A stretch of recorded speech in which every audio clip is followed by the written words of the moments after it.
بینە لاین بەڕێز سڵاوتان لێبێ لە بەنامەیەکی نوێی سەکۆی لەندەن دەینەوە خزمەتتان لەگەڵ میوانێکی زۆر بەڕێز چالاکوانی کۆمەلگەی مەدەنی کاک ئەروان ڕزگار. کاک ئەروان زۆر بەخێر بێ بۆ بەرنامەی سەکۆی لەندەن. هیوادارم ئەو شەو بتوانین گفتگوویەکی گەرم بکەین سەبارەت بە ئازادی ڕادەبرین لە کوردستان. زۆر سپاس کاگاراجان، خۆم بە خۆشحاڵ دەزانم ئەم شۆ لە کەناڵە جوانەکەی بیکەی فۆردا کە ئەو هەلەتان بە من داوە بە ئامادەبوونم لێرە. هیوادارم بەرنامەیەکی جوان پێشکەشکەین و بینەران سوودی لێ ببینن. زۆر سپاس زۆر سپاس. کاک ئەروان بەڕێستان وەکو چالاکوانێکی کۆمەلگەی مەدەنی ئەتان بینین بەردەوام بەشداری خۆپیشاندانەکان دەکەن لە وڵاتی بەریتانیا. پێم خۆش و بزانم ئێوە ئەتانوێت پامێک بگەێنن. خۆپیشاندانەکانی ئێمە بەهۆی نەبوونی مافە لە کوردستان، نەبوونی یاسا، نەبوونی دادوەرێکی سەربەخۆ کە خەڵکەکان داوای مافی خۆیان بکەن و بە ئازادی مافەکانیان وەرگرنەوانێ نەکەوت نەژێر ڕەچاوی هیچ حیزبێکەوانێ بەهۆی ئەو هەموو ناحەدالێتی وستەم و گەندەڵی کە لە کوردستان دەکرێت ئێمە بەردەوام دەچینە سەر شەقامەکان و داوای مافی ئازادی بۆ کوردستان دەکەین، خەڵکی کوردستان دەکەین. کاک ئەروان ئازادی ڕادەربڕین لە کوردستاندا لە ئێستادا چۆن ئەبینی؟ بەڵێ کاگارات، ئازادی ڕادەربڕین لە کوردستاندا بە شێوەیەک بەردەست کراوەتەوانێ کە تەنانەت دەسەڵاتێکی ستەمکار وای لە خەڵکەکە کردووە کە لە نووسینی کۆمنتێکی ژەترسن، وایان کردووە خەڵکەکە نەتوانن بە ئازادی ڕای خۆیان دەرببڕن، وایان کردووە دەنگی ئازاد لە کوردستانە بە هیچ شێوەیەک نەمێنێ. ماسکەی باش کاک ئەروان، ئەمێ بپرسم ئەی ڕۆلی دادگاکان لە هەرێمی کوردستان سەبارەت بەو هەموو نەعەدالەتی ئەکرێ، ڕۆلی دادگاکان چۆن نەبینی؟ کاگاراز، دادگاکان لە کوردستان بە حیزبی کراون. دوو بنەماڵە کە دادگاکان بەڕێوە دەبن، ئەو کەسانی کە دادوەرن لە دادگاکاندا بووکەڵەیەکی دەستی حیزبن. کەواتە دادگا سەربەخۆ نییە لە ناخێر، هەرگیز سەربەخۆ نەبوو و سەربەخۆش نابێت. پێم خۆشە بەڵگەیەکم بەرەی کاک ئەروان سەبارەت بە سەربەخۆ نەبوونی دادگاکان و دادوەرەکان. بەڵێ کاگارات، ینی چەندان بەڵگەمان هەیە لەسەر سەروەرنەبوونی دادگاکان، لەوانە زیندانیانی بادینان و چەندان ڕۆژنامە نووسیان بە ناحەق دەستگیر کردووە، چەندان کەسیان کردوتە زیندان و کە چەندان بەڵگەیان دروست کردووە کە پێشێری یاساکان دەکەن و کە چەندان ساڵ کراونە زیندانەکانەوە.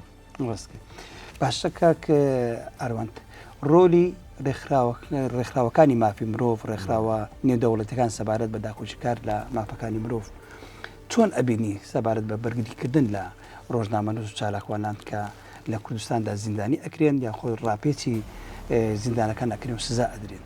بەڵێ ڕێکخراوەکانی جیهان هەموویان دانیان بەوە ناوە کە دادگاکانی کوردستان لەلایەن کەسانێکەوە بەڕێوە دەبردرێن.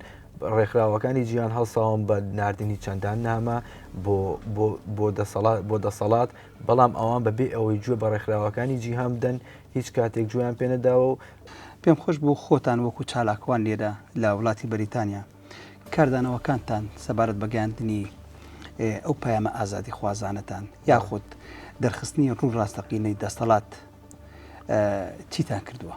بەڵێ ئێمە لێرەکانەوە چەندان خۆپێشاندانمان کردووە، هەموو ئەو ڕاستیانەمان دەرخستووە کە بە کوشتنی چەندان ڕۆژنامە نووس، چەندان چالاگوان، ئێمە هەموو ئەو بەڵگانەمان خستوۆتە بەردەستی هەموو جیهان کە ئەوان بەردەوامن لە پێشێلکردنی یاسای مافی مرۆڤ.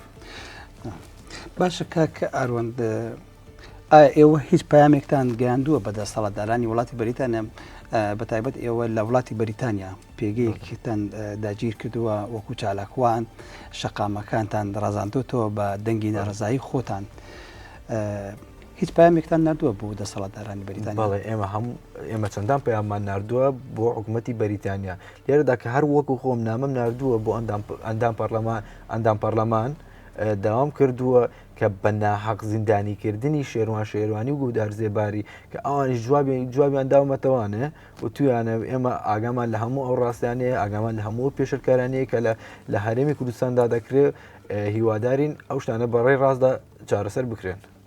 باش کاک ئەروان، ئێمە باسی سەربەخۆ نەبوونی دادگای هەرێمی کوردستانمان کرد کە پێشێرکارێکی زۆر هەیە لە هەرێمی کوردستان. ئەی سەبارەت بە حکوومەتی عێراقی چۆن نەبینی؟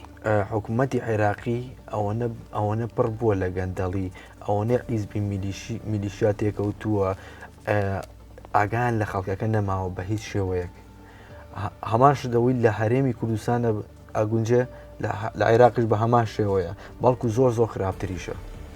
کاک ئاروان دەمەوێت دو پرسیارت ئاراستە بکەم بەڕێستان وەکو چالاکوانێک لێرە بەردەوام ناڕزایی دەردەبن ئایا گەڕانەوەتان بۆ کوردستان یاخود بۆ عێراق هیچ مەترسی لە سەرژیانتان دروست دەبێت؟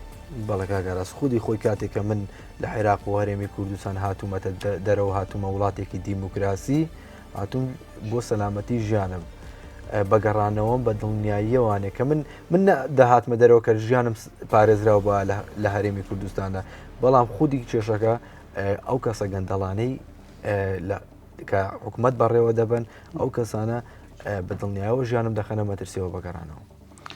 هیوادارم سەلامەت بی کاک ئەروەنجان ئومێدی داهاتووی گەشت بۆ دەخوازیین لێرەدا هاتینە کۆتایی بەرنامەکەمان زۆر خۆشحاڵ بووین بە ئامادەبوونت لە بەرنمەیەدا زۆر بۆ دەرفەتی کە بێداندا سپاس دەکەم بینەرانی بەڕێز لێرەدا هاتینە کۆتایی بەرنامەی سەکۆی لەندەن تا بەرنمەیەکی تر بەخواتان دەست پێ.